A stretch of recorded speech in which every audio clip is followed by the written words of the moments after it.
Hey, real quick, we hope you're loving today's episode and we wanted to take a moment to keep you in the loop. If you work in healthcare or you're a healthcare traveler, or you know someone who works in healthcare and is interested in fun adventure travel, you've got to know about our TravSess adventure trips. And listen, we get it. Working in healthcare can feel really demanding, overwhelming, and stressful. We spend so much time taking care of others that we forget to take care of ourselves.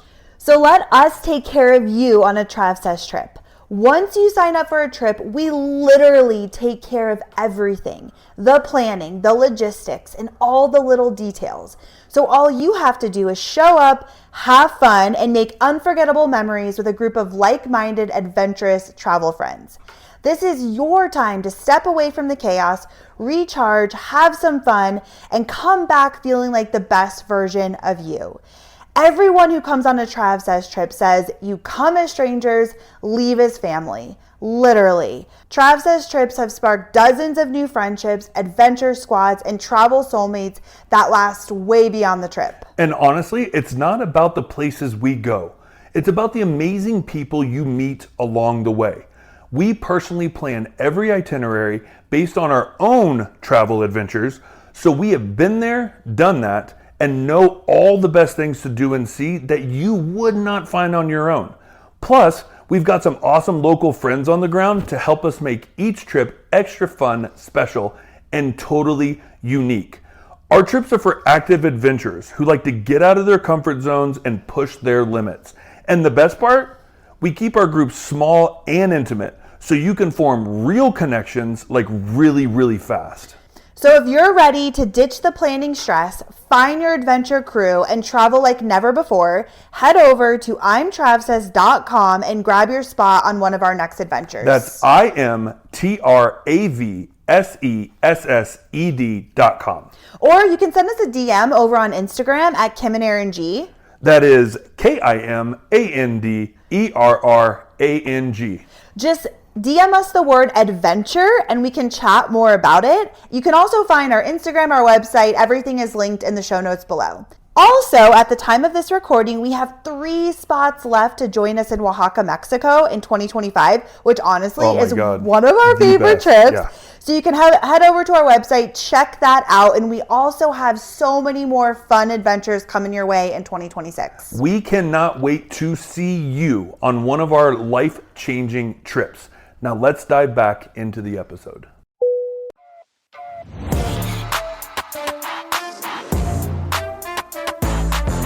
Welcome to the Obsessed With podcast. We're your hosts, Kim and Aaron. We've been together since 2007, and we are the co-founders of TravSess. And we've also been full-time travelers since 2012. That's right, crazy. Which is insane. Join us here as we pull back the curtain with fun, juicy, and honest conversations. We're going to dive into all the things that you might be navigating too, like figuring out how to add more travel and adventure into your life, which PS, this is our specialty, navigating big transitions, relationships, and marriage, deciding whether or not kids fit into the picture in your 40s, and most importantly, how to create a life of freedom on your own terms. Consider this podcast your official permission slip to unapologetically do life your way and be able to change your mind a million times along the way and know that you are not alone. Our goal with this podcast is to create a fun, zero judgment, happy hour style space where we can all just hang out, have real conversations, and navigate all the life things together. So grab a drink, settle in, and let the obsession begin. Woo! Welcome back to the Obsessed With podcast. We're your hosts, Kim and Aaron. And in this week's show, we are going to be talking about strikes as a healthcare worker and the fact that Kim and I had a doozy of a week. Kim was off in LA working a strike, and I was here finishing up my contract. And then we are about to depart to Florida, Indonesia, Thailand, New Zealand, Australia, and Bali in the next 13 weeks. Flight crew, please prepare for departure. Okay, so I'm gonna walk through my experience working a strike. I shared about it on Instagram story, and a lot of you guys were like, I want to hear more, had a lot of questions. And so I said I would do a whole recap podcast, kind of just sharing my experience and like kind of the ins and outs. This will be sonographer specific, my experience as of working a strike, this specific strike. Obviously, they're all going to be different. But just this particular experience working as a sonographer, bear with me. We're recording this the day I just got home yesterday, and I still kind of feel like a zombie because I was working nights. But I wanted to record this when it was fresh, before we get into all the other life things that we're doing. Yeah, I'm coming off a doozy of a week and also being really sick, and so my head feels like a hot air balloon. So, which is like the worst possible time. I'm like, we haven't, knock on wood, because I'm not sick, but okay, we haven't gotten sick in so long. And it's so, we knew I was going to LA to work this strike. And then you were going to be home by yourself this 1 week. And you're like, okay, I'm going to be alone. I'm going to get everything done, pack up the house, blah, blah, blah, blah, bang this out. So when I come home Friday, we're like good to go. Cause we're literally putting our stuff in storage tomorrow and heading to a hotel at the Denver airport and flying out Monday. And then you get freaking sick. You get sent home from work, which you never leave work. You never get sent, you get sent home from work. You're sick as a dog. I'm like, what is the freaking chance of this week being so crazy? I still got it done though. Have you noticed, if you look back on all the times that we are going through this transition thing, like when we're packing up or we're leaving or we're getting ready to go do something, I do feel like that last week, one of us is sick. Yeah. Right? No, you're right. Almost every time. West Virginia? I don't remember, but maybe not West Virginia, but I feel like there's been multiple times that we're like sick. Yeah. I don't know. Maybe it's just from the kind of feeling stressed or feeling like we're running around all over the place. I don't know, but. Well, you didn't even, I mentioned I still got it done though. I was going to say, you still freaking crushed. You got packed up pretty much everything. Like, we still have some stuff to do. Got a little storage unit, moved majority of the stuff in. Like, you definitely crushed. Rented our U-Haul, got our hotel, figured out parking. I need help. Yeah. I'm like, what is this life? Oh, and it is the most beautiful day here in Denver. And it's all you want to do is have like a fuck it all day and go and sit outside and have lunch. And we came really, really close to doing that. Like, we were borderline, but there's just so much to do. Like, I just feel like we wouldn't feel relaxed. We would feel super anxious. So we're like, okay, let's just get all of our stuff done. So then tomorrow, the goal would be wake up, load everything, bring it to storage, and then hopefully have our afternoon that we can still just enjoy the remainder of our time here before we leave. So yeah, let's see how that goes. All right. Do you want to jump in? And also I wanted to say, Kim said that she's giving her perspective from an ultrasound point of view, but I actually worked this same strike before I started my contract in November. Yeah, I worked the strike in November before Thanksgiving. And then I've also worked another strike before from an IR point of view. So I have that as well to add. Well, and somebody commented on Instagram and was like, I'm really glad that you're sharing about this. She's like, because like, for some reason, like, strikes are so hush, but people are working them and people aren't talking about it. And so there's not a lot of like resource or information of like, how does it work and all the things. So she's like, I really appreciate that, like, you're willing to talk about it. And I just feel like, and I even said this on the Instagram story, because I did have, overall, everybody was super interested, had questions. But there was one or two people that were like, oh my God, I can't believe you're doing this. I can't believe you're working. Like, you're a scab, blah, blah, blah. And I'm like, go fuck yourself, first of all. But second of all, like, everyone's allowed to have their own opinions. We kind of already talked about that, but I feel 100% confident in my decision to go work. Like, they need us. There were patients. Patient care doesn't stop. We needed to work. So we showed up. We were there. We also were working with other staff that didn't strike either. So, they're like, who were very grateful that you were there. So great. So I'm going to get into that, of just the environment of the people, because I was blown away. I had no idea what to expect from the people side of things. But I guess just to kick it off first, just from the perspective of knowing when strikes are, this was a lot of buzz and conversation of, well, how do you know when a strike's coming? Because they're popping up all the time. And what I realize is that there's a lot of people who work strikes consistently, and you you form a group and you get this intel. So they're telling each other, ooh, I saw this strike pop up here, or this strike pop up here. And you because honestly, I never hear about strikes very often. The only reason why I heard about this one is because it was through one of the companies working. It was IA, which we work with IA. Did you want to say anything? No, I was just saying, okay. This was a bigger one because of the fact that last I heard they were trying to staff over 10,000 employees. Yeah. So anything that's that massive that covers an entire state, because this one was particularly the University of California, and it was Sacramento, San Francisco, LA, San Diego, and that's multiple facilities within those cities as well. So that was a lot of people. Yeah. So AMN was doing it. And then I learned about Huffmasters, which they only do strikes. And so they're a great company to sign up with. And then they will alert you of any upcoming strikes. So people are there's one in Rhode Island. There's one coming up in New York. UC is going to be striking again. As far as I heard, even the staff was they're going to do it again, but this time it's going to be for 5 days. So probably next month they're going to be doing it again. So you can kind of keep your pulse on things to see when the strikes are coming. But I think I'm going to go ahead and sign up with Huffmasters. I feel like they're a good one. Mm-hmm. Okay.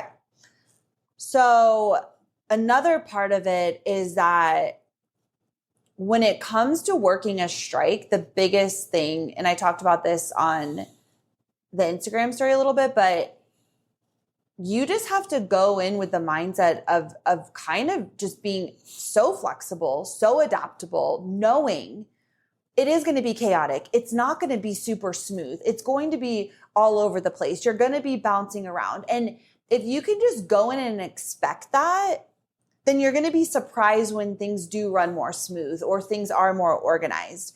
But you are signing up to go work a strike. You're getting paid a lot of money, and you are there to just go with the flow. You're getting last minute, I got my departure to go work less than 24 hours before I was actually leaving, right? And you're getting compensated financially to just show up and kind of work in this crazy environment. So if you know that, there's a lot of complaining and stuff. And you just hear, oh, this is all over. Oh, this is unorganized. Oh, I'm here. It's what the fuck do you expect? Right. It's not a normal contract. No. And it's constantly changing. The facility is talking to the companies that are staffing it, and they're getting last minute, oh, wait, we've scheduled too many people for here, and there's going to be more influx of patients here, and there's going to be this and this, and these people aren't crossing over, and these people are going to be here, so let's move these people here. And that's just how it is. You're just kind of a piece to the puzzle, and wherever that piece needs to fit, that's where you're going to go. And there's not a lot of control, and you got to think that they're managing thousands and thousands of these people. This isn't just a one-on-one, you go into a facility, you're the only traveler. This is trying to manage multiple thousands of people being commuted safely, flights coming in and out, hotels. I mean, you and I book trips for everybody for a living. Mm-hmm. And we book a group of 15, and we're trying to manage all of them in hotels, and we don't even do flights. Yeah. So can you imagine doing that for 10,000 people? And I know it's like the companies, but they're still the same recruiters that are working with other, and they're spending their time as well. And I mean, everybody's being compensated for this, but that doesn't mean that things don't happen. This is like spur of the moment. And it's kind of like what I feel like when we went to Africa, right? And we worked and they were like, prepare for a war zone. And when you leave, you're going to be pleasantly surprised. Yeah. And so like, it's about wrapping your head around, I'm just here to help. I'm going to try to be as joyful and as pleasurable as possible because everybody is on edge. And if you're meeting people on edge with edge, it's never going to be good. No, like when people were getting frustrated and they were snapping and the other people are snapping back, it's like, okay, you're not getting anywhere. I just wanted to clarify too, like when we went to, it wasn't that prepare for Tanzania to be a war zone. It was the hospital we were going into and the chaoticness and like all of that. Yeah, just chaos. Yeah. Because you just said Africa and I'm like, no, it was. Oh, I did? Yeah. Oh, sorry. Just the hospital, like prepare for it to be insane, right? Yeah. And then you're pleasantly surprised. And nothing that you're used to in the United States. So different. Yeah. So I got, I'm trying to think of the best way to go about it, but I guess just piggybacking off of what you just said about showing up, being joyful, doing your best, and just rolling with it. So that's really easy to do because we're all about like, your mindset and like showing up and being positive and doing a good job and whatever it is you're doing, but like I got hit with that where they basically, so they put me on night shift and I was pissed. Again, I'm so mad. But again, you don't know. They're assigning you. Okay. So apparently they asked you when they were doing surveys for people working the strike, do you want to work days? Do you want to work nights? Whatever. I don't remember getting that. But I also just expect that they're going to put you on a shift. It's not like you can choose your schedule. So I assigned me to night shift. And so I didn't know this. And then we're at orientation. I'm meeting all the other sonographers and I'm on night shift. And I was like, oh my God, like I am not a night shift girl. I don't want to work nights, And so I was like, does anybody want to switch? And this one girl was like, yeah, I'll switch with you. Like, no worries. I like nights. So she was day shift. I was night. We were like, let's swap it out, body for a body, same hours. And then our supervisor, ultrasound supervisor was like, yeah, that's awesome. No worries. Let's do it. We never thought anything else about it. And I was so happy and so grateful because I'm like, oh, I don't want to do nights. So all of that, we left orientation. I go down to the beach with a couple girls. We go have lunch. I'm like, we take an Uber back. I'm like, I'll see you guys tomorrow. I'm bringing all the snacks. Like we had plans the next night to go down to downtown Disney and have like dinner after shift, whatever. And so I get back to my hotel and I order my dinner. I'm like, okay, I'm going to get to bed early because you got an early morning tomorrow, whatever. And I get an email basically with my reporting time and it's still that night shift reporting. And I was like, okay, well, we swapped. So I just need to let them know because they're coordinating transportation, which is why you have all these like reporting times and this and that. And so, or it wouldn't really matter. So I let them know, I'm like, hey, I swapped with a girl and I'm working days. She's working nights now. And the first person I talked to was like, well, we don't switch shifts, but I'm going to try to make this work out for you.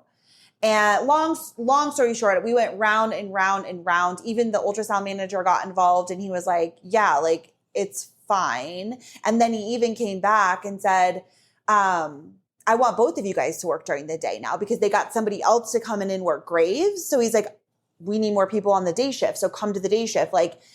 And Aya was just basically, they were like, there's nothing we can do. If you do not show up for your shift at the night shift, you won't get paid. And I was so pissed because now I'm thinking I have to rework my whole schedule. And I don't mind rules when they make sense, but it was so stupid. It was like, why do you care? Like the ultrasound manager is the one assessing the needs of the hospital. Like he should be able to be like, your nights, your days. I need, like, why is Aya getting involved? They're not even freaking here. They don't even know what's going on. And they're just like, sorry, you have to do it. And it's like, what? Well, not only that, like he could also be assessing like, hey, the first night we had way too many people on nights and our days got killed. So like I need to pull 2 people off nights and put them onto days because that's the whole point. Like Right. Aya is staffing for the needs of the hospital. Mm-hmm. And what's funny is when you go on a contract, normally you can sign a contract and the department needs can change. And the companies stay very closely to what the department needs are. So your interviewed shift can change as a traveler due to the department needs changing. And they're adamantly following that. So it doesn't make sense. It didn't. And it was like real. And I understood from the perspective of like the transportation and the shuttles and the this and the that. And if everybody was like, I'm changing my shift, I'm changing, like, I guess I understood that piece of it, but I also was like, it doesn't matter. And I think that the manager like could have called and it could have been like, no, like this is my need. But I didn't want it to like escalate to that because it was like, I feel like I tried to do everything I could. And I'm sure if he would have gotten involved with them specifically and just said, no, I need her day, like they could have swapped it. But I basically took it as like, okay, there's nothing I can do. I have to work during the night, which then made me be like, okay, well now I was planning to go to bed, but now I want to stay up as late as I can so I could hopefully sleep as late as I could the next day, because the next day now I have to work nights. How am I supposed to go in and start working at 7 p.m. when I've been up all day? And oh my God. And like, I'm usually in bed at 8 p.m. every night. Yeah. So like, how am I supposed to do this? So I found myself, I was so mad. I was so worked up. I was so pissed off. And I'm like, this is bullshit, you know, like, and so I like found myself going down this like really bad hole and just like, and then I had to like rework that of like, okay, well, like, what do you always talk about? Like changing your mindset. Like if there's nothing I can do, like there was nothing I could do unless I just wanted to go home. But I was like, I came all this way. I'm not going to go home. So I had to change my mindset into being like, okay, this is hard. This feels extra hard because, you know, not only just going to the strike itself I was like nervous. It's like, there's so much going on, chaotic. You know, I hadn't scanned in a long time. So I was already nervous about that. And now I'm going into nights and I'm trying to like remember all my things in scan at 1 a.m. when but I was like, okay, like this is like the cards I was dealt. And I also believe that you're exactly where you need to be for whatever the reason is. I didn't know what that was at the time, but I was like, okay, you're going to show up. You're capable of doing this. You're capable of doing hard things. Like, what can you do to prepare yourself to have the best possible experience? Like, let it go, you know, because I could have stayed pissed off, but like, what is that going to do? So I felt like that was a good reminder for me to like work on my mindset shift when it's really hard for me, right? Because I think, do you get what I mean? Because I think it's like easy to do and it's like, okay, this is kind of shitty, but like, let me turn this around. But when it's something that feels like that really took me out. I was really, really upset about it. And then to be able to be like, okay, practice what you preach, girl. Like, practice what you preach to everyone else. Like, you got to turn this shit around.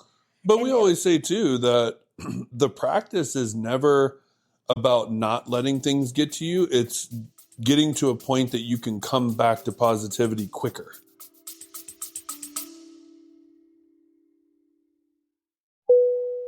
Hey, real quick, we hope you're loving today's episode and we wanted to take a moment to keep you in the loop. If you work in healthcare or you're a healthcare traveler, or if you know someone who works in healthcare and is interested in becoming a traveler, we've created this incredible membership we think you are going to be so excited about. It's called the Travis Membership app, and it's basically all the best travel resources, insider tips, and built-in travel community right in your pocket, helping you navigate all the ups and downs in this crazy travel healthcare life. Within the membership, you get monthly Zoom calls and live Q&As with us, as well as access to us via audio message if you need quick advice or support.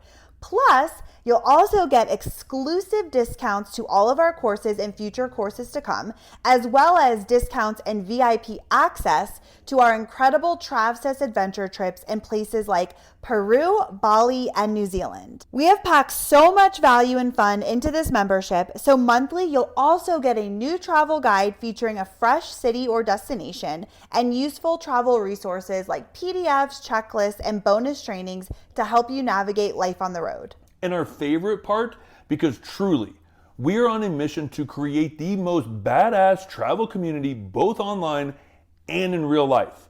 With TravSess, you're not just joining an app, you're joining a family of like-minded travelers who love adventure just as much as you do. So no more scrolling through endless Facebook groups. This is a safe, private space off of social media, so no trolls. Thank God. Where you can connect, swap tips, share stories, and even meet your people in real life at our epic events and trips. So if you are ready to find your people, travel more, and have all the best resources right at your fingertips, join the TravSess membership app today at imtravsess.com. That's IMTRAVSESSED.com. Or DM us app, that's APP, on Instagram at Kim and Aaron G, and we will send you the details. That's at Kim and Aaron G, KIMANDERRANG. We have also linked our Instagram and website in the show notes below for you. We cannot wait to see you inside of the membership and welcome you as one of our new epic members. All right, now let's dive back into the show. Yeah. Oh, yeah. That's what I mean. Yes. Get working through that mess. Yeah. And like coming back. Yeah. So it's not like you're not going to be pissed off at that situation. Yeah, right. I mean, I was too. And I'm sitting here like, oh my God, like, how do we figure this out? What could we do? This is ridiculous. And like, I didn't understand it either. And then you just realize like, all right, like you said, your choices are you come home or you deal with it and figure out the best way to deal with it. Yeah. And it's crazy too, because I do want to add, you kind of mentioned the transportation thing, but you know, one thing that a lot of people have work strikes, and I'm sure you can imagine if you haven't, it's very important, like the logistics in which the strike workers are dropped off. They're not just like dropping you off at the front door. There's a lot of workarounds. Usually you go into a back door or a, basement or. I was going to get into the. Yeah. So I was just saying, so like all this stuff is planned out so that the safety of the workers is at utmost as well. Yes. Right. So making sure that you have a hotel transportation, that you're not trying to find your own and then you end up in the wrong spot and then you get put in a situation that's uncomfortable or potentially dangerous. There's a lot of like hush, like can't know the hotel you're going to. You can't like, it's very, and it's for the protection of the workers. I'm going to get into kind of the environment of the workers because I got a lot of questions about that. And kind of what that was like. And I know everyone's going to have a different experience, but so just wrapping that up, being flexible, being adaptable, having a good mindset. I heard so many people complaining all the time about oh, God. Like, what do you expect, bro? Like, stop, stop, like just show up, do what you're here to do, make the money, do the best job you can. And just know this is what you're signing up for. So if you're listening and you are thinking of signing up for a strike, know that expect chaos, expect things to be unorganized, expect things to be, like you're at one place, but then you're shuttled over to another place. Like that happens. That's part of it. It just is what it is. So don't complain and just go in expecting it and do the best job you can with what you're given. Well, really. The last thing I want to add to that is just have integrity. Mm-hmm. Right? Because a lot of people come into this knowing that they're only there for a couple days. What are they really going to do to you if you're there to work and you don't do a good job?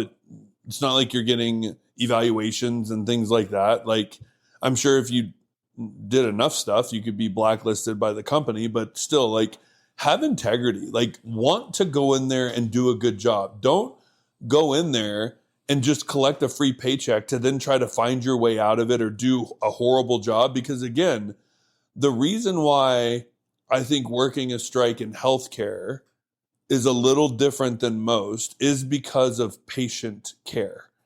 And you are there to continually provide patient care to the people that need it. Because if they go on strike and there's no one to provide services, other people that have nothing to do with it they're the ones that feel the effect. Mm-hmm. And that's not fair. And so you're there to provide excellent patient care and do a good job so that when you leave, you feel like you helped out that facility. The workers can return. They can reach their agreements with the hospital and no harm, no foul with the patients. They just are like, dude, that was great. Like everything kept running. I got paid really well. The workers are back working and I go about my merry way. Yeah, I completely agree. And when I worked the night shift and we worked with, there was on the actual night shift, there was 3 other sonographers that were staff that were also working with us. And one of the girls was like, you guys are amazing. She's like, the last strike that was here, the last workers for ultrasound were horrible. Like they did not give a flying F about anything. Like they didn't scan. When they did scan, they were horrible. They didn't know what they were doing. She was like, the manager had to stay the entire time, which the manager came when he picked us up, he brought us in, and then he would come back at 5 and sign our like time cards. But he wasn't there. But she's like, he had to stay the entire time. And he was like, can you rescan this? Can you rescan this? Like, she was like, they just were horrible. And she's like, you guys are just like, so awesome. Like, you know how to scan, but you're also like you're asking about protocol, or you're like, you can just tell, like, you guys care. And that was like really nice to hear. But it was like, for me, I'm like, if I do anything, mm-hmm. I want to do a good job. Mm-hmm. I don't care what it is. It's like, yeah, does it really matter? I probably will never see those people again. Maybe. Right. It's a small world. That's true. Like, you never know. Oh, it's a very small world. But just say, I might probably never see you guys again. Who cares? Like, it doesn't even matter that much. Like, I'm just here to like get through and get the fuck out. But me showing up and just being like, I'm going to do the best I can. Like, I'm not going to half-ass it. I'm going to do the best I can. And like, I think that's a really important just mentality to have in anything you're doing. I agree. And they appreciated that. They're like, because they're going to be striking again. They're like, can you guys come back? Yeah. Like, and I'm like, well, I don't think we're going to be here, but that goes, like, people notice that kind of stuff. Yeah. And I will say too, you said it's a small world. When I worked that same strike, I went into interventional radiology. And when I was in the lounge putting my stuff down, the attending IR doc walked in for the day. And it was an attending that I had worked with in a contract in 2016 at another facility in Washington. In Seattle, Washington. And he was like, Aaron, are you freaking kidding me? Gave me like a huge hug. And he was like, today's going to be so awesome. Like, I was worried and like, now this is going to be great. Mm-hmm. And then he turned to the manager and he was like, you got to figure out how to hire this one. And like, if I was shitty in Seattle, then I'm working a strike. And now here's the doctor that I worked with. He'd have been like, oh God. Yeah. Right. So it's a very small world. And so you should always want to do a good job. And that actually made, when I worked the strike, so much easier. And then that's what he said to the manager before I even went into the room. So she already knew, okay, cool. Then she relaxed. And it was a lot more, I don't know, it was just a better situation. Yeah. Well, and yeah.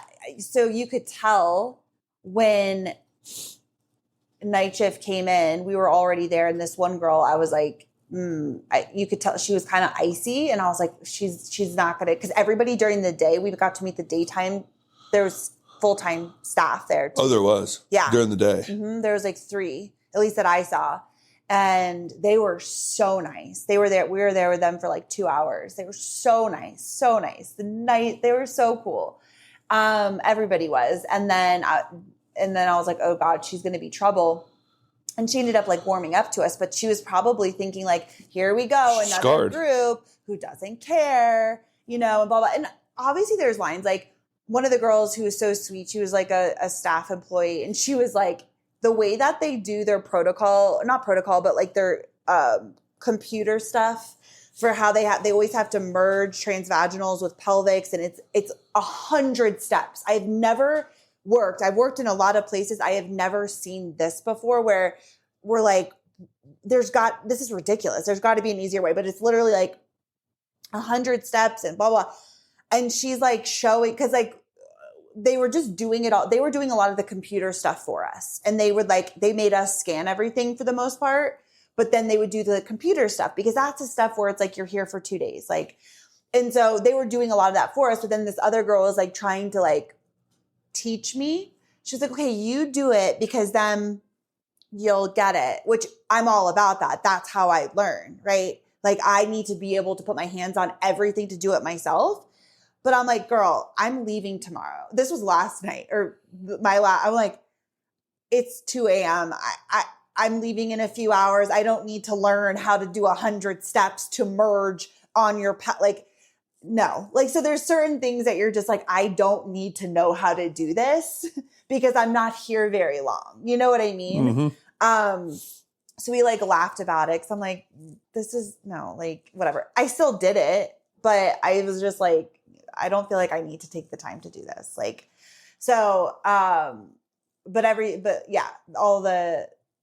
okay. So I guess I'll go into like my flow. Yeah. Okay. So I feel like my experience was pretty smooth.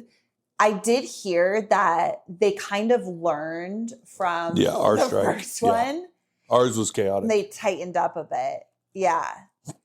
It was still, I mean, obviously there's still glitches and stuff, but for the most part, it was like a pretty smooth experience. So I got there on Sunday. Again, you get like less than 24-hour departure time, right? You get there, you go to your hotel, which I stayed at a night. Like we were all in nice hotels. Oh yeah, they don't play. Yeah, it was spread out everywhere. So like everybody that I worked with, I was the only one staying at my hotel, right? So we weren't staying together in my case, but then there were other sonographers who were staying at the same hotels. But like hotels are super nice. They're paid for. Flights paid for. Flights are paid for, which was so nice. And baggage. Yep. And you get a baggage. And they flew me Southwest. And I didn't have business, but they paid for the priority. So because you know how Southwest is like, you have to check in, then they're changing that. I know. I heard that. They haven't done it yet though. But my boarding spot was A48. So they paid for that. So I could be like, I got to choose my seat. Nice. Which was so nice. They flew somebody business, they told me, but I mean, it was like Southwest. It's like, whatever. But they pay for that. And then you get a stipend every single day. So in this case, it was $85 a day. I mean, this, again, it will always be different depending on like the strike and stuff. And then you get paid for every day. But I was there Sunday, Monday. I didn't have orientation until Tuesday. And so I'm not paid for those days, which I heard. So I had guaranteed 36 hours. So if I would have only worked for 2 hours, I would have still got paid 36. But I did not get paid for Sunday or Monday. I was just on my own dime there, where I heard Huffmasters gives you 60 hours of guaranteed. What? Yeah, 60. But did they lower their hourly rate? Well, right. So I don't know. I think I heard that they might pay less, but you get a higher guaranteed. So essentially, I would have gotten paid Sunday and Monday too. Right, but does it all work out the same? I don't know how these companies do this stuff. They lower it down to where they're still paying out because they're given like, we're going to give you this much per traveler, right? And then they take stuff off the top because that company's getting paid to staff it, to be there, and they have to pay their staff and they have to make money. Yeah. Right? So yeah. So right. I would like to talk to somebody who worked Huffmaster to see what they ended up taking home in their pocket. Was it similar? Well, and you'd have to talk to another sonographer. That's what I mean. Yeah. So I didn't get paid for those 2 days, but a lot of people were so happy because they were like, I'm getting paid to be on vacation essentially. So I was in Irvine, and which is LA basically, but it's like Orange County. So I was close to Newport Beach, Huntington Beach, and right by Disney. So like some of the people's hotels, they could walk to Disney. So people were like, this is amazing. So they went to Disney and they went like just explored everywhere. Some people went to San Diego. It was like an hour and a half away. So people were like, this is awesome. So they weren't getting paid, but they're like, I got flown out to California. I'm just going to make it a thing. I did nothing because Sunday, Monday, I didn't know anybody because we didn't meet people until orientation. But also I had like a shit ton of stuff to do. Yeah. So I felt a little different. So I used those days as kind of acclimating and still getting my TravSys work done. And then I knew Tuesday I was going to hit it. So people just had fun, And so that was cool. And then Tuesday, so then Monday they sent us our times of like, this is what time you're going to orientation. So got on the shuttle, was shipped over to an orientation spot where there was so many people. And we basically just we did a fit test. And then they separated us all, ultrasound, CT, like all the modalities were swapped or split up into different categories. And then, so I went off with the sonographers, and that was the first time I met any sonographer that was there. I hadn't seen one sonographer. That's actually cool they did that because they never separated us. Really? We had no idea who was who. Interesting. Nothing. Okay. We were just all in some big room, and I'm trying to look at people's papers to see if they're radiology or not, just to kind of see, and then I was like eyeballing personalities to be like, they look like an IR tech, they look like a physical therapist, they look like and I was like, because we all had different color papers, and I knew what my paper color was, so I just looked at what those are. Yeah. And then tried to evaluate those people because we had no clue. Okay. And if it wasn't for, them hollering my name, I would have never even met the two people I did meet. Interesting. Well, that was really nice though, because I went over, they split us up. So I was like, oh my God, like other sonographers. So That's cool. You find your people. I'm like, oh my gosh. So like we were all like, there were so many. And we were all just like talking. And like that was our time to like connect, get to know each other. And then they split us into because there were so many different locations. So like, you're going here, you're going here, you're going here. So then I was put into the category of the people so I worked at the main hospital. So there's all these different places that people went. I was at they called it Orange, but it was like UC Irvine main hospital, massive hospital. So that's where I was. So then I was now with my people. Hang on, I'm gonna sneeze. Bless you. Sorry. Bless you. So then there was 5 of us, and we were like the hospital crew. And then they couldn't find me for some reason. So I was like, ooh, does that mean I get to go home? I was so excited because you hear other people they get to go home or they were on standby. They didn't actually have to work. So then they're like, no, go stand over here. So then they put me in another group with another group of girls that were going somewhere else. And I was like, okay. And then they came back over. They're like, oh no, you need to go back over here. So I was like, okay, bye. So finally, and so they took the 5 of us. So we were at the hospital. So we were all so pissed off because basically everybody who was going to different locations got to go home. So this was at 10 a.m. We were done with orientation. So everybody got to go home. The people who were staying at the hospital, which was my group, they said that we were going to have to train all day. And we were so pissed because why does everybody else get to go home, but we have to stay because we're at the hospital? We were all so mad. We're like, this is not okay. So then Dino, who is our manager, the nicest, sweetest guy, he's like, okay, you guys are with me. So he took us back and we walked into a room and there was 7 other sonographers in there. And we were like, oh my God, we thought we were the only ones. They had been there for an hour.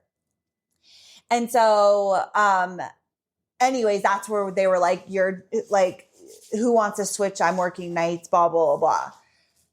So we got our Epic sign on. We were in a little dungeon because this was when all the staff was still working. So this was Monday or this was Tuesday. So we were in a little dungeon, away from the staff. And but you were at the hospital? Yeah. But I think this was an old, because it said ultrasound. There was an ultrasound room. I think it was maybe an old area that they might not use anymore because we were across from the campus. Okay. So they got our Epic logins, they got our badge. And that was really it. Then they let us go. So we thought we were going to have to stay all day, and we got to leave at noon. So I was like, okay, well, that was easy. That was smooth. And Dino was like, again, didn't know what to expect, but he was like, I'm so grateful for you guys. Like, thank you for being here. Thank you for helping us. Like, just so nice and appreciative of us, which again, I was like, I don't know. Are they going to be like, fuck you guys, you know? Yeah. Super nice guy. And then, so we were done, and so that's when I went over to Huntington Beach. We spent the day over there and prepared for our shift the next day, which another girl I knew, she was working CT. She had to work. They like put her to work. Like she had to go into the ER, which I never actually got to talk to her because I never saw her again because we just, split and I was working nights. But like, because they made her like do scans in the ER, and she was there till like 5:00 working. She was so mad. Like, and I was like, I would have been pissed too, because we were like off having lunch, like living our best life. So I think maybe everybody had a different experience. Again, just I'm the sonographer crew. Different. Like, yeah, we got to go do our thing. And then that's when I was thinking I was going to work days, but I got transferred to night. So, because I'll just say, like, from my point of view at that strike, I remember like being like, wow, I've only done one before that, and it was brutal. Yeah. And so, but that was a totally different scenario during the height of COVID in Chicago, working side by side with the striking staff. It just was not a good scenario. Wasn't well done at all. So this one, going into it, I had that in mind, but I was like, all right, so the managers and stuff were really cool and super nice, and the doctors were super nice, and thank you for helping us. But then in IR, the nurses were protective over their techs. Yeah. And we're like, who are these people? They were nice and helpful, but they still were like, I learned that they were making me do things that they normally don't do. Yeah. And like giving me the runaround and stuff. And the manager's like, why is he making you do that? And I was like, oh, I don't know. He told me this is what I have to do. And they're like, no, he's just doing that to kind of prove a point. Yeah. Well, yeah. I'm like, whatever. I'll get into that in a second. From my perspective, I didn't say this, but in our little orientation too, Dino made us fill out a paper of understanding what our skill set was, so that he could put us in places that made sense based off our skill level, which I don't know if that even happened because I don't know, but that was his intention, to understand like where we were. So it was like, and he was also like, again, because people were asking questions like, oh, I don't know how to do this. I don't know how to, because we were at a hospital that did everything, like everything. They're a huge transplant center. They did liver transplants, kidneys, pancreas. I didn't even know you could do that. Mm-hmm. They did everything except OB, which I was like, hell yeah. Tons of vascular, just anything you could think of they do. So people were like, I don't know how to do this. And he's like, listen, you guys are here to help us. Like, if you don't know how to do something, like, you're not going to do it, right? Like, he's like, we've lowered all of our services. So they've canceled all outpatients. He said that we were only going to be doing ER. So basically we're there to cover the ER, that we're not doing inpatient. So it's just like, so basically like if something, so say we were there and, an exam came that I was like, oh, I don't know how to do this. Well, then somebody else would do it. Right. So you didn't have to feel the pressure of like, I don't know how to do this. Yeah. You're up and figure it out. Yeah. Right. Like that was not the vibe. It was like, we're only going to put you in situations you feel comfortable, which thank God, like obviously patient care, like you don't want to be doing things you don't know how to do. Right. So that was that. But then the day shift people. So I met a couple people, but I just talked to her, but she was like, yeah, we did like 2 patients, which is insane. And they kind of just figured it out amongst themselves. Like she was like, I know how to do a transplant. And someone's like, oh, I can do that. You know what I mean? They just like, it wasn't that complicated. They just figured it out together versus like. Well, that'd be crappy too, because what if like 5 patients came over and it's all transplants, and then you're like, yeah, oh, I said I was a transplant person, I'm the only one working. Well, and that, so, right.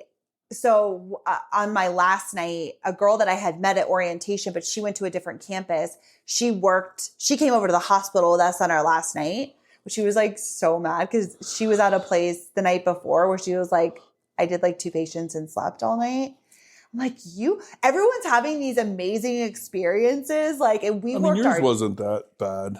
Our first night, we worked our dicks off. Like, we were busy. Like, and another girl, her roommate, both sonographers, she was on standby. So she didn't even have to work at all. Still got paid. Yeah. And then another girl she got sent home at 3 because you're still getting paid, right? So like all these people were having all these great experiences and we were like working our asses off. But she was like, went back to the same place that she was. She's like, ooh, I'm going to like take another nap. I'll be ready to go tomorrow. Cause she was there by herself too. Ooh. So she could nap. Where like in our case, we were at a hospital with so many people, like that wasn't going to happen. So they basically, she was like, I was sitting there and I got a text saying your Uber's here. And she was like, okay, what do you mean? And they're like, oh, you're getting switched over to the main hospital. And she was like, okay, like nobody told her anything. So then she like gathered her stuff and like she came over to us and she was so cool. I'm so glad I got to meet her. But she only... Was that Lauren? She reminded me of our friend Lauren, yeah. And she only did vascular. So we, of course, that night we had kidney. And then she helped me with the left arm. We went portable together. She helped me with the left arm. And then she ended up doing a transplant, but that was it. You went portable? Oh, yeah. How was that? Okay, so... Because that's tough. So let me talk about the actual work environment experience of like what that was like. So I gear up for my night shift and which again, I couldn't sleep. I tried to nap. I just couldn't. So I was like, here we go. Like I had like 3 Celsius. I popped some pills. Like I have these like maca caffeine pill things. I was like, just run. I was actually not as tired as I expected. I think adrenaline. Just you're in it. But you're thinking, it's almost like when I get called in at 4 a.m, I was dead asleep. Like if that would have been my shift, I would have been pissed off. But it's like you get in there and all of a sudden you're just like, okay, like I'm alert. And then you realize after you're like, oh my God, I'm about to die. Yeah. Yeah. And we were busy. So it helped because if we would have just been sitting, oh my God. So I was like, let's go. So they shuttle you to the hospital, but then you go into an auditorium and you sit and you wait. They like put you with your like ultrasound over here, CT, whatever. They put you in your category and we just sat and we waited. And then the manager came out and got us and he took us into the hospital, into the department to work. So when we got there, day shifters were leaving and there was like 3, maybe 4 staff techs who were there too. They stayed because they all have scattered shifts. So they were with us till like 8:39. We literally walk in and we're like, hi, nice to meet you, whatever. And they're like, okay, we have this, a portable up here. We're like, so where should we put our stuff? Like, it's like, we have no clue, like anything with the department. And they were so nice. Okay. So they weren't like, but they were just like, and so, Sam, who I love, which small world, we both went to the same college, shout out Kaiser University. What? So she knows like all like the teachers there and she lives in, Daytona. So she was cool, but she was like, she's like, okay, I'll go do a portable, I guess. Like, cause you're like, I have no clue where I'm going. This is a massive hospital. They just like throw you in. So it's kind of like a contract where they throw you in, but like you are just like, and like the way that even their Sidex, their Sidex, oh my God, that's so old school. Trophon, she's like, okay, you have to scan this to like open this and then you have to do this and then like blah, blah, like all the steps and just to do like a pelvic. And she's like, okay. And I'm like, okay, like great. It's just like all like these things that to them is so normal because they work there, but we're like, we've never even seen any of this before. So they showed so yes, we did a lot of portables. So it's a trauma center. So there's a trauma unit in the ER. So we would have to go portable to the trauma unit. And we also had a tech assistant who is the sweetest little thing ever. And he would basically get all of our patients for us. The majority of the patients could come, but the trauma patients, they couldn't. And so he would like, he showed her where to go, but then he's like, okay, you know how to get back, right? Like, no. And so you just had to like figure it out. But I went portable and surprisingly, because I've got that Spidey sense, that Girl Scout badge for navigation. Yes. So I was able to get myself back. I was so I was like, I think this is it. And then I heard everybody. I'm like, oh my God, I made it back. I was really proud of myself, but I was also really paying attention. Like when I pay it, most of the time I'm not paying attention because I just want to like, I don't care. I'm just like chatting or whatever. But when I'm like, let me pay attention, I can usually like get myself back. So I did, and then I could get back. So basically, in their busy hospital, I can't even imagine when they have all like fully running. But they have so many techs too. So it's like, whatever, balances itself out. But like they used Epic. And so you just would have your list and we would just make our way through the list. I will say that first night, the techs were just like, who wants to do this? Who wants to do this? They didn't scan.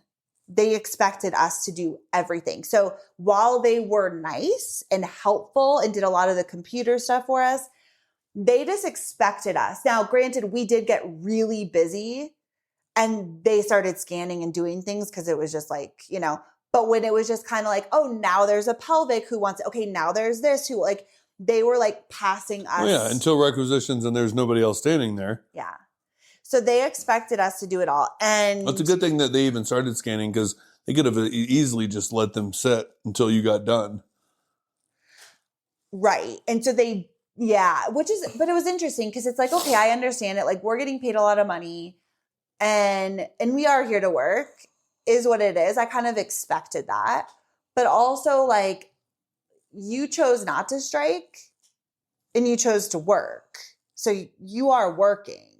Right? Like you're kind of like so. Yeah, but you know how that goes. And honestly, if it was me, I would have probably been the same. I would have scanned some, but I would have expected them to handle, because like if I'm a full-time tech and now there's all these strike people working, they're making a shit ton of money, I'm not going to be working my ass off. No, but I also, like for instance, I mean, just on a normal day, like we were talking about this at work a couple days ago of like, the newer techs, like an IR. It was like, when I was a new tech, I was like fighting to do everything, right? Like, and so now as a 20-year plus veteran of IR, I'm not fighting to do cases. Right. Like, I got it. Do you want me to do it? I'll do it. I have no problem. But like, you should be wanting to do it. So like, I sit back and I'm not jumping in there like right away. Like let the newbie take it. Like they need the experience. 100%. Like, and then when they don't do it, then you're just kind of like, fine, just going to like do it. But like that happens on a normal basis. So if you got all these new people coming in that are getting paid a bunch of money, be like, bro, I get a night off. Like, screw it. I work my ass off every single day. Yeah. So like, let these new people do it. They're only here for 2 days. Exactly. So I get that. I understood it, but I was like, all right, listen, we're here to work. We were busy. Let's go. It's funny because we were talking about, they get a lot of students and we were talking about how much things have changed where they were calling this one kid like laptop boy. And like, he's a student and he just literally sits on his phone or his laptop. They do not scan. Like they'll even ask him like, hey, do you want to go do this? And he's like, oh, I've already comped for that.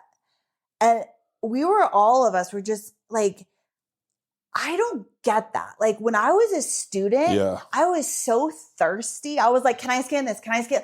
Like that is your time to learn, right? You're not getting a comp. You need experience. You need to be scanning as much as possible. And they're like, they're so lazy. They don't give a fuck. Yeah. And it's like, it just seems to be across the board. I'm like, is it the new generation? Yes. Like, what is it? Yes. Because you're not going to survive. No, I see it all the time now. Yeah. And now that I'm in these contracts, I'm like, the 40 plusers, right? You know, even the high 30s, we're all just like, what is happening? Yeah. Like, I just don't get it. There's this like, I'll just coast for as long as it takes. And I'm sorry, but in the hospital, like me and the lead nurse were talking yesterday, and he was like, even like fellowships and residencies and things like that, like it used to be hardcore, like the attendings and how they would like weed out the weak per se. Now it's just like, oh, whatever, like anybody is anybody. And it's just not the same. Like the nurses eating their young, that used to be a thing, right? But like it built tough skin, and then there's a line. there's a pro and a con to all of it. But the direction that things are going now, where it's like, I'm good, there's no initiative, there's no willingness to learn, and there's no like drive to be good at anything. It's kind of a weird scenario. It is. I'm glad that was not my experience, because I just feel like you're going to be a shitty tech. Like when you're on your own, good luck, that's dude. not going to work. But yeah, so we pretty much scanned everything. And then the next night, which is funny. So I got home. I went back to my hotel, showered, and I was like, okay, I'm coming down. I was like, I'll read a little bit. And like, my eyes just closed. Like I was reading, and like the next thing I knew, like I was completely out, and I slept till 2:30. It's awesome. Like 7 hours. And so then I got up and I was like, yay, it's my last night. But it's like funny how when you work at 12 like that, like, so I got up at 2:30, but we had a report 5:55. So it's like I didn't have that much time. It's like your whole day. So I was like, oh, I'll go to the gym, I'll do this. And I was like, shit, like I don't even really have that much time. Well, I mean, you have to report at 5:55. Your shift doesn't start till 7, then you're there till 7 a.m., right? Yeah, we left at... So that's 14 hours. Yeah. Well, the first morning we left at like 6:30 a.m. And then yesterday morning we left. So I told Dino that I had to leave at 6 the latest, because I had a flight to catch. My flight was leaving at 10. And like, so something that was different from you. So when they're tracking your hours and stuff, you guys just were like giving hours on the app. And apparently a lot of people were leaving. Yep. They weren't working shifts. Dude, one of my drivers going home said, I picked up a whole bunch of staff down in the San Diego shopping area and like took them back to the hotel. That's insane. But that's the kind of stuff that happens on these strikes, which is horrible. Yeah. Right? It gives everybody else. It's just like if you don't pick up your dog poop, it makes the people that are responsible look bad. Yeah. Right? Then your dog doesn't get to come because these people don't pick up their dog poop. It's the same thing universally. Like, yeah. So because people were doing that, they changed how we were documenting our time. So we had a paper form that had to be signed, and then we emailed that in, but we had to physically give it. So we had IA staff at our hotel. So we had to check in with them for the beginning of the shift. They would give us our paper. We would wait for our shuttle, whatever. And then at the end of your shift, you have to check back in. They write down that you have checked back in, give them your paper, all the things. And it was like a pain in the butt, because I wanted to just go directly from work to the airport. But because I had to go back to the hotel and do all of that and check back in, because I asked them, I'm like, can I just email it and like whatever? And they were like, no, you have to physically hand it to your IA person. I'm like, okay, but that I need to go to the airport. They're like, sorry, nothing you can do. If you want to get paid, this is what you have to do. So I told Sweet Dino I had to leave at 6 because I had to go to make it to the airport on time. And he's like, yeah, that's totally cool. Like whatever, no worries. We ended up all leaving at like 5:30. Because we were sitting around doing nothing. And, they were like, it's fine, just go. So anyway, the next day we were so slow. I think I scanned like 3 patients. Well, on your last shift? Yeah. I did like a transplant and arm. Which you did with somebody too. So that was the arm. Yeah. Which was nice, because I had to go portable for that. And then, we were just like chilling, talking. which that was, so we were all just like talking, we had all scanned, we'd all done the full-time staffers hadn't done anything. And then another renal printed, and she was like, do you want to go do this renal? I was like in the middle of like talking to somebody, and I was like, I want to be like, no, I don't. You fucking do it. Right. You know, like you freaking do it. But I was like, oh, yeah, I did give her, I was just like, yeah, I guess, you know, like kind of like, you know, Right. but that ended up being my last patient. Like we didn't do anything else after that, which is crazy. Well, I mean, you still had, what, 4 hours to go? Yeah. So you never know what it's going to look Well, like. right. That's why I was like, you do it. Like, do something. Like, But you was up in the rotation. I know it was my, from the shifter or the strikers, it was my turn. So I was like, so I did it. But anyways, I think just all in all, like, good experience. Everybody was super nice. Oh, so another CT tech that I know that was there, but she was in San Diego. She was at an outpatient clinic, and she said that the staffers had done a lot of things to try to sabotage them.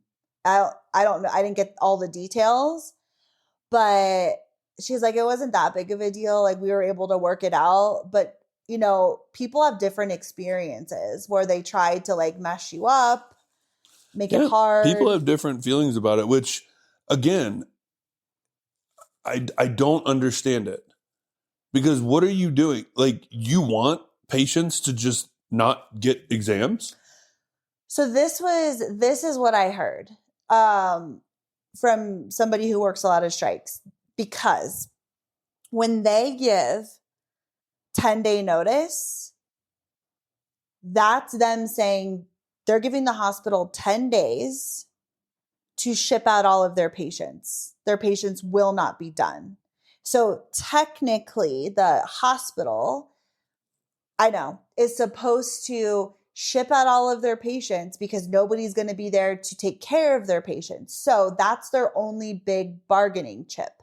So now when you bring in all these staff workers, it takes away their bargaining chip that they don't have to ship out their patients, because now there's people there that are going to work. And that's why it's so like, but what, and realistically, how is a hospital, this is a 1,000+ bed hospital, where are they shipping all their patients? Right. So then it becomes like, again, if you look at that from, most people feel like I'm the employee, screw the business, screw the man, screw this, screw that. But like, the reason you have a job is that this place stays open, and it is a business. And those people on the other side have agendas and things like that, and people to answer to, and whatever it is. Like, if you don't look at this world as an ebb and flow, I just feel like it's a jaded way to look at things, right? Like, it allows you to understand that, like, if your one bargaining chip is that we give you 10 days to ship every patient out, but we're going to go on strike, whatever we want, and they have to keep doing that, and then they'll just give us everything we want. That's not how the world works, right? Like, as a kid, if you had a bargaining chip with your parents to where every time you asked for something, you got what you wanted, no matter what you asked for, we all know what kind of kids those are, right? Like, it just, the world doesn't work that way, right? Yeah. So they in turn keep striking. They're bringing in all these employees and paying these companies a shit ton of money. They're going to reach a deal in some way. They'll get there. I guess one of the things they were asking for, I guess they were trying to take away some of their benefits that's what it was. What they already have, which I totally get. And then they were asking for a $25,000 housing credit every year, because housing is so expensive. Yeah. And I'm like, shit, that's everywhere, dude. But last I heard from the staffers, because again, even the staff people all of them aren't striking. Most of them are. And one of the girls, like, I wanted to stand with them. She's like, I love my team. I love the people that work here. Like, we are a tight unit here. But she's like, you know, I'm still under like probationary, even though they can't use that like against you or anything. But she's like, I also have 3 kids, and they're paying them $100 a day. She's like, but I need to work. I need money. So like, I just can't do it. And she's like, I was so tempted because they're all like, okay, so we're going to do this. Then we're going to a brewery and then we're like, blah, blah. She's like, that's what I want. I don't want to be here, but she's like, I need money and I just couldn't do it. Right. And she's like, and our team, they get it. Like, of course they want everybody to do it together, but they totally understand there's no animosity. It's just like, you know, people have to make their own choices of like what feels good for them. But they did say that they never reached, as far as like, I heard before I left, is that they hadn't reached anything and that they're going to strike again for 5 days. So they keep making it more. So it was been 2 days, still didn't get what they wanted. So now they're going to do 5. So if anyone's interested, I know that it will be, but if you're interested, I would go ahead and sign up with Huffmasters. I would reach out to your IR recruiter. I think AMN was doing it too. Mm-hmm. So I would reach out and kind of get the ball rolling with making sure you have everything. And I would say overall, to sum it up, like it was a good experience. I'm so glad to be home. And I think too, again, if you and I weren't moving and all the things coming up, it wouldn't even be a thing at all. But it was like the timing of it felt more pressure. But I felt like it was a really good experience. I met some great people. And I think even for me, it's just like, you know, I stepped out of my comfort zone in a big way because it's been so long since I've worked in a hospital. And it was like, okay, cool. Like, you got this. You know, I felt confident. I felt capable.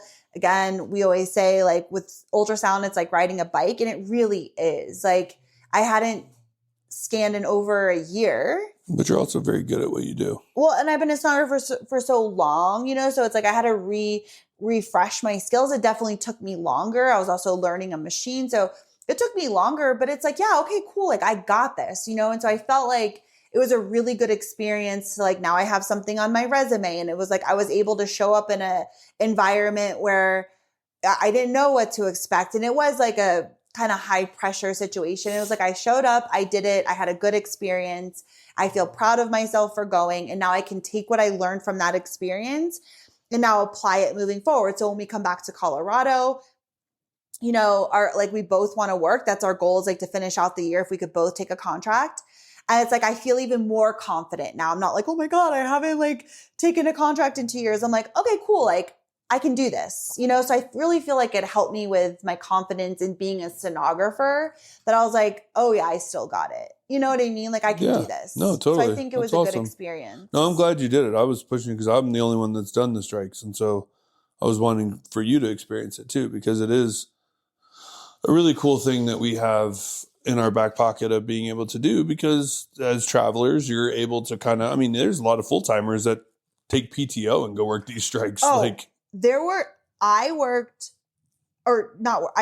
met so many people that literally, they were full-time employees. Called in. They called in to work this strike, called in to their job to come and work this strike, because they're like, it's so much money. So when it comes to money too, like, because I got a lot of questions about that, like, it's always going to be different depending on the strike and the modality and all the things. But at least with this strike, now granted, I have not gotten paid fully yet, which is a whole nother thing. So I need to like check in and make sure like all is going to be okay at the end of the day. But Aya was basically giving us it averaged about $5,000. A little over 5,000.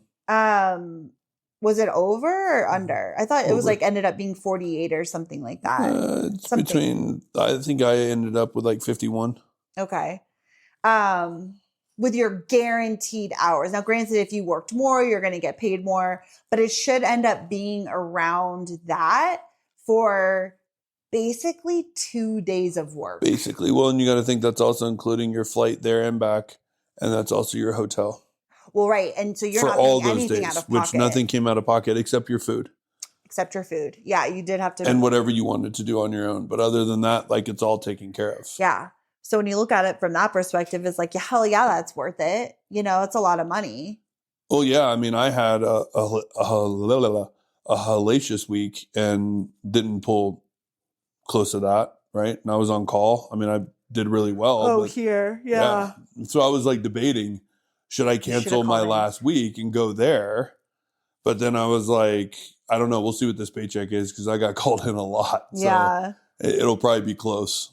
You would have made more doing way less. Right. But granted, yes, it's like I got paid. Well, again, I better get paid what they said they were going to pay me. So far they haven't. But also sometimes the pay stuff can be complicated, and I feel confident because you went through this also, but you ended up getting what they said they were going to pay you. So I'm like not as stressed, but all the other techs that I talked to, same thing. They weren't getting like, they're like, the math isn't mathing. Like if we time, Exactly. like this is not adding up. But I know the same thing happened to you. And at the end you did get everything. Yeah. So I feel like it's going to be fine. But for 2 days, now granted, I was there Sunday, I was there Monday, I was there Tuesday, but just for orientation. And so again, if you're looking at it as a vacation, but those people also were spending money and not getting paid, right? So I think it's like you have to look at it. I was gone for a week, 5 days. You were gone, yeah. I was gone for 5 days. Well, I mean, and did you want to ask me what I learned in my week of you being gone? Yeah. Yeah. What did you learn? I learned that you're not allowed to leave. Ever. I know. I do a lot for you. You for do. For us, for this family. You do. And like me having to like think about, like I had to leave work and come home for a lunch break to let Mimi out just because like it's not fair to her. Aww. Like she did fine because I was on call one day and I could not get out of the department. So like she was home from, I left at 7:20 and she was home until 6:20, like 6:20, 6:30, like by herself. Yeah. So it's 11 hours. And you know, she's just laying on her daybed, like staring at me, excited when I got home. Never peed or pooped in the house. Never. And, you know, she did her thing. I was expecting, you know, maybe she did a little tinkle somewhere, but because she's home with people. Yeah. You know, she's home with you. Yeah. And so then, like, coming home, working late hours, you know, I meal prepped on Sunday, which I never do. Like, I had my 5 breakfasts ready to go in Tupperware, like, ready to roll. I had my meal plan prepped out, like what I was going to do. Everything was thought out, ready to go. But like, there were some nights that I didn't finish my dinner until 8. Mm-hmm. And then I got sick, and that just threw a whole new realm because all I wanted to do was like come home and sleep. Yeah. And like still having to take Mimi out when I got home and then take her out at night before we go to bed. And then like make sure my lunch was packed and my dinners. And dude, I had so much respect for people that live on their own and still try to stay healthy, because it would have been easy to just order out every night, like have my delivery like waiting for me when I got home. Like, mm-hmm. But if you're trying to like stay somewhat healthy and like eat meals and cook and take care of life and you're by yourself, like I have so much respect for that. I do too. I also do. And go to the gym.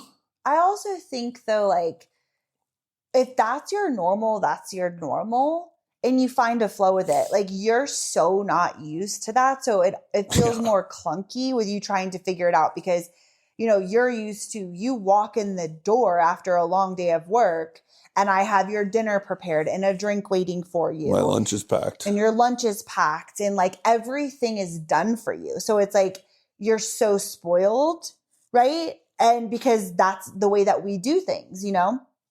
And so it's easy for you, you know, and it's like we go to the gym in the morning and we get back and it's like, I make your breakfast and I do your coffee and I do everything for you to get you ready. So all you're focusing is on is like getting yourself ready and going to work. You don't have to think about anything else.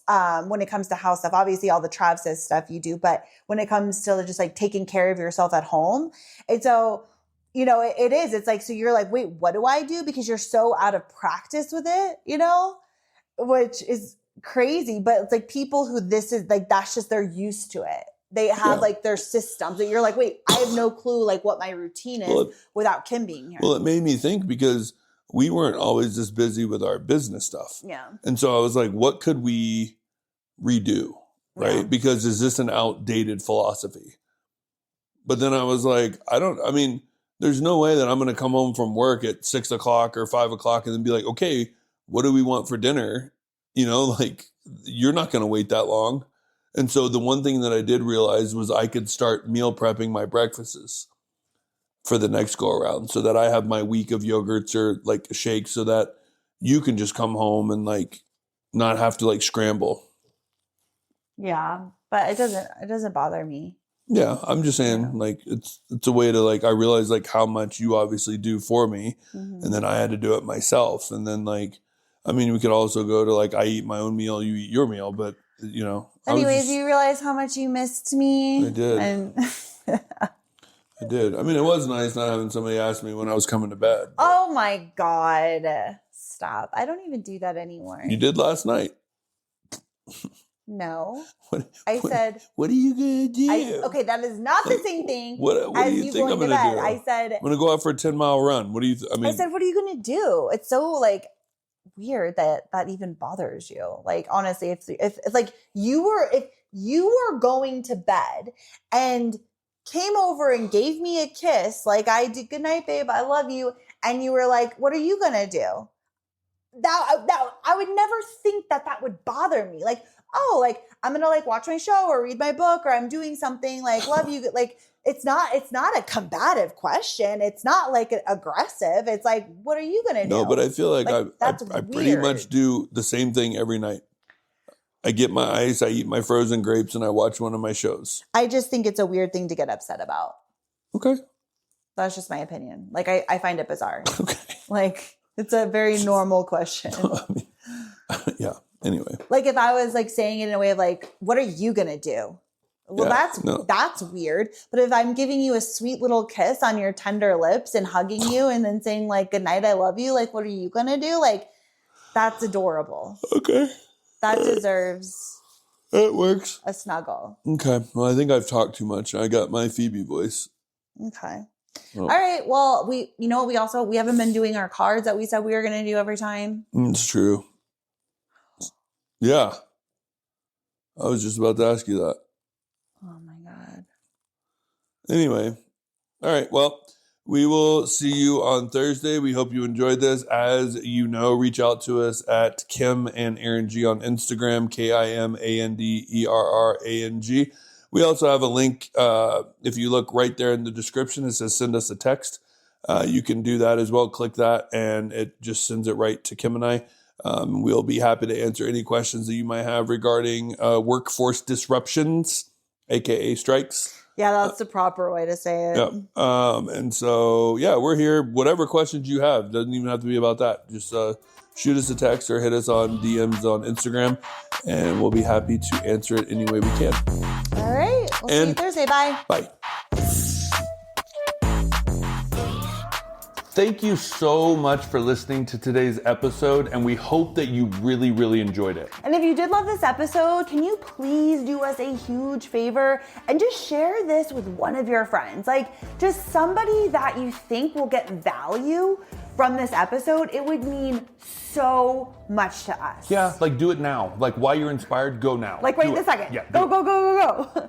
Or just like share it on your Instagram story and tag us at Kim and Aaron G so that we can see it and thank you personally for helping us share this message, share this episode, and blow this baby up. Yeah, help spread the obsession. Ooh. You can do that. Let's get obsessed. Let's do it. Let's do it. Thank you so much. We are so grateful to be on this journey with you, and we will see you next week. Bye.